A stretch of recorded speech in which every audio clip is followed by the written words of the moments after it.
trabalho de iniciação. Olá, meu nome é Leonardo e eu vou apresentar o meu trabalho de iniciação científica desenvolvido em conjunto com meu orientador Francisco Ricardo da Cunha com o título Magnetohidrodinâmica incompressível de fluidos condutores em escoamentos laminares internos.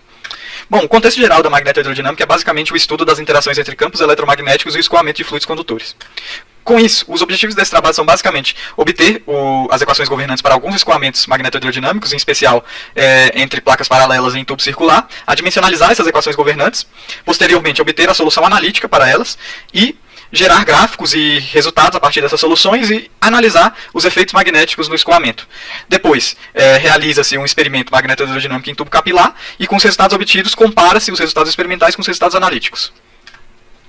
Basicamente, a formulação da magnetohidrodinâmica é dada pelo acoplamento entre as equações clássicas da hidrodinâmica com as equações de Maxwell do eletromagnetismo. Dentro desse conjunto de equações governantes, faz-se algumas simplificações que são convenientes no contexto da magnetohidrodinâmica. O primeiro escoamento estudado é o escoamento magnetohidrodinâmico entre placas paralelas, a geometria é mostrada na tela.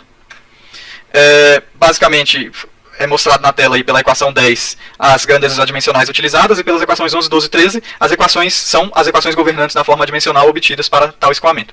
Resolvendo essas equações a gente chega nos resultados dados pelas equações 14, 15, 16 e 17 para o campo de velocidades, para a densidade de fluxo magnético induzido, para a pressão e para o gradiente de pressão adimensional. Aqui também tem os resultados para a viscosidade efetiva e para o fator de atrito. Como primeiro resultado gráfico a gente vê que o efeito magnético tende a frear o escoamento e a causar um achatamento do perfil de velocidade, assim como ocorre em escoamentos turbulentos e em escoamentos de fluidos pseudoplásticos. Para o campo magnético induzido, a gente vê que ao aumentar o número de Hartmann, ou seja, ao aumentar o efeito magnético no escoamento, a gente tem uma assimetria do ponto de máximo do campo magnético induzido. À medida que se aumenta esse número de Hartmann, tende a levar o ponto de máximo, tirar ele do centro ali, né, do escoamento. Aqui a gente tem o resultado para o fator de atrito, e a gente vê que à medida que se aumenta o número de Hartmann, a gente tem um aumento do fator de atrito. Isso quer dizer que, basicamente,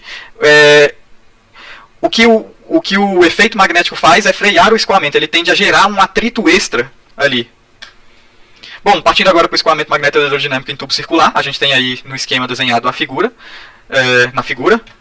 E, basicamente, usando as equações da magnetohidrodinâmica e as grandezas adimensionais mostradas aí pela equação 21, a gente chega nas equações governantes na forma adimensional, dadas pelas equações 22 e 23.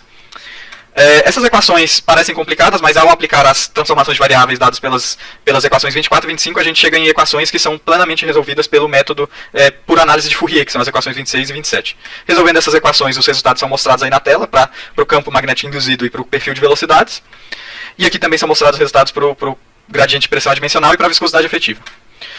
Bom, como resultado a gente vê que o comportamento é completamente análogo ao caso de placas paralelas, assim como esperado, né, para o perfil de velocidades, quando se analisa com θ, o ângulo, igual a zero. Mas, quando se analisa no ângulo de 90 graus, ou seja, perpendicular à direção do campo aplicado, externo, a gente vê que, apesar de o efeito magnético ainda frear o escoamento, a gente não tem mais o achatamento do perfil de velocidades no centro.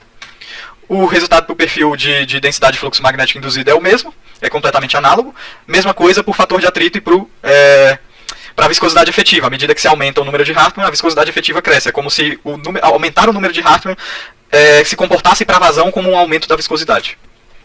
Bom, para o experimento, a gente realizou o experimento MHD em uma bancada de bomba de seringa e o fluido condutor usado foi água salgada.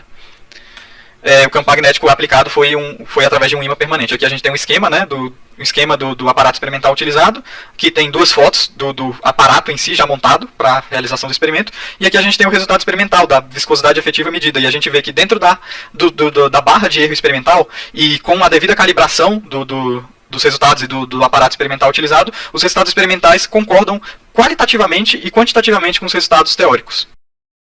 Neste trabalho foram obtidas as equações governantes para escoamentos magnetohidrodinâmicos entre placas paralelas e em tubo circular, nas formas adimensionais. Soluções analíticas foram encontradas para ambos os escoamentos. A partir dessas soluções, mostrou-se os efeitos magnéticos no escoamento, em particular o achatamento do perfil de velocidades e o respectivo freamento do escoamento, né? A assimetria da densidade de fluxo magnético induzida e o aumento da viscosidade efetiva com o número de Hartmann. Propôs-se uma metodologia experimental para capturar os efeitos magnéticos em escoamentos de água salgada e, aplicando essa metodologia, obteve-se resultados que, dentro das barras de erros experimentais, concordam qualitativamente e quantitativamente com os resultados teóricos apresentados anteriormente. É isso, obrigado, e os autores gostariam de agradecer o CNPq, a CAPES e a FAPDF por todo o apoio financeiro fornecido ao longo deste trabalho.